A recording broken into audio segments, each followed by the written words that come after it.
Hello Games can't be kept down. No Man's Sky, their controversial release title turned sleeper hit, keeps getting updates that benefit players years later.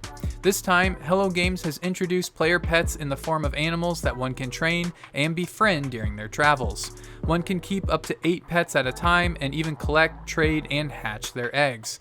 Pets will follow players during their adventures, and each animal will react in their own unique way. The developers of Metro Exodus are releasing an upgraded edition of their game across all platforms.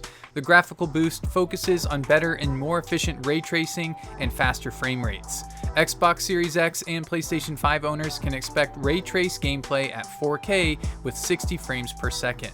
Even the Xbox Series S gets a boost to 1080p 60 frames per second with improved ray tracing enabled. On the PC side, the graphics boost means ray tracing hardware will be minimum spec. Apparently, the enhanced edition of Metro Exodus is so graphically demanding, it will technically be considered a separate product. The upgrade will be free to all owners of the game, with the PC version coming out in spring and the console versions later this year. Keiichiro Toyoma, the creator of Silent Hill and subsequent longtime first-party director for Sony, has shown off a sneak peek at his latest game. He is looking to return to his horror roots with the action-adventure game and states that his purpose is to exhilarate and entertain. The project, coming from his newly formed Bokeh Game Studios, is expected sometime in 2023. Nintendo's Direct on the 18th gave fans updates and exciting news on upcoming games for their ultra-popular handheld console. Announcements of note include Pyra of the Xenoblade Chronicles as a new playable character for Mario Smash Bros. Beginning in March. An HD remaster of 2011's Zelda Skyward Sword releases July 16th, and the chaotic battle royale Fall Guys makes its way to the Switch this summer. Also announced was the release of Mario Golf Super Rush coming June 25th. EA has added another gaming developer notch to their belt with their $1.2 billion acquisition of Codemasters, developers behind racing games F1, Dirt, and Grid. Take-Two initially offered Codemasters an even $1 billion last year, but EA upped the ante and finalized the deal recently.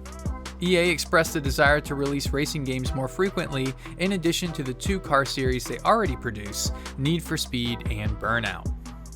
BlizzCon recently dropped more information on the highly anticipated Diablo IV with the reintroduction of the Rogue class that hasn't been playable since the original Diablo.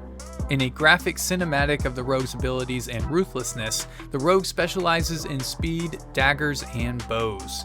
From dashing and attacking from behind to releasing a storm of arrows from above, the Rogue looks to be a formidable foe. Player versus player combat will also be permitted in areas called Fields of Hatred, where player bounties, shards, and experience will be up for grabs.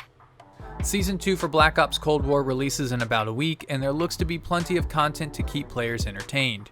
4 new operators will be available, 1 immediately unlockable, and the rest available throughout the season. 4 new maps will be released: Apocalypse, a 6 vs 6 map, which, like the first operator, releases right away, and 3 others consisting of gunfight maps and face-off encounters, which will come later on. In addition, 6 new weapons will be introduced for players who wish to expand their arsenal. If that wasn't enough, new zombie content called Outbreak and even new Warzone features will also be joining the fun.